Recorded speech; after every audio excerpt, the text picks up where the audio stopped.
Watu wanajifanya fanya wanajua. Nilikuwa naongea na wale waliofanyisha interview ya secretariat, katibu wa secretariat. Hivi mnajua kwenye interviews watu wengine si ni wachawi, si wanapenyaji. Yaani mnachuja mtakavyochuja.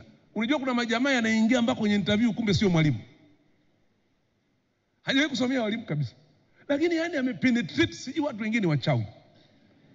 Make up test linafuruku pale. Sasa mkishakuja kwenye oro pale sasa ndo anaulizwa hivi ukiwa na darasa maana teaching methodology na nini yale mambo ya yule jamaa anapata 4 wakati huko amepata 96 kwenye aptitude test, yani ile ya kuandika.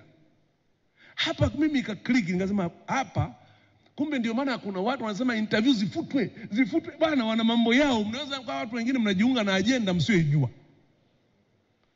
Na huko uwezekano tuna walimu ambao sio walimu na walishaajiriwa siku nyingi.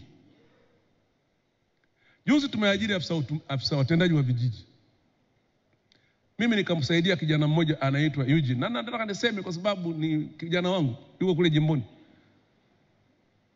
Nikamsaidia apate hiyo ajira ya utendaji. Akapata. Alipokwenda kuingiza lile jina afisa utumishi, tena nikasema abaki mpwapa. Kuingiza jina likagoma. Jina lipo ndio uzuri wa mifumo hii. Kwamba mfumo unakataa mtu ambaye alishawahi kuajiriwa serikalini kwa sababu check namba ile akiwekwa jina lake tu inakuja. Ikaonesha hapa. Ilipoonyesha akaulizwa, "Wewe bwana wewe, umesema siku zote unajitolea kwenye kijiji hiki utafuta kazi za utendaji na nini? Hasa mbona inagoma?" Akasema, "Unajua mimi bwana naomba mnisamee." Akasema, "Bwana mimi niliwahi kuajiriwa kama mwalimu. Lakini sikuwa nikafanya kazi miaka 2 mitatu. Ilipokuja mwaka 2017 ndio akagundulika hana cheti cha walimu.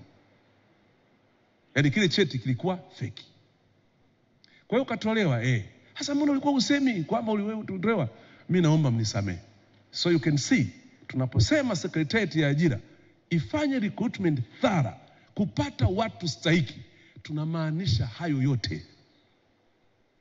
Leo secretariat ya ajira inaonekana kama ni mtu mbaya, lakini ni mtu mzuri kwa nchi hii. Na walimu walio recruited na secretariat ya ajira this time wanaokwenda kuripoti, kila mmoja hapa ni kiongozi kwa eneo lake. Aulize kule walikokwenda kuripoti wana level gani? Ni proper, ni wazuri, wanafika hata uhangaiki wanavyosema wakurugenzi. Wakurugenzi mpo kweli sio kweli? Nyosheni mikono wakurugenzi kama ni ukweli. Kwamba secretariat ya ajira tuiache ifanye kazi yake, ipo kwa mujibu wa sheria.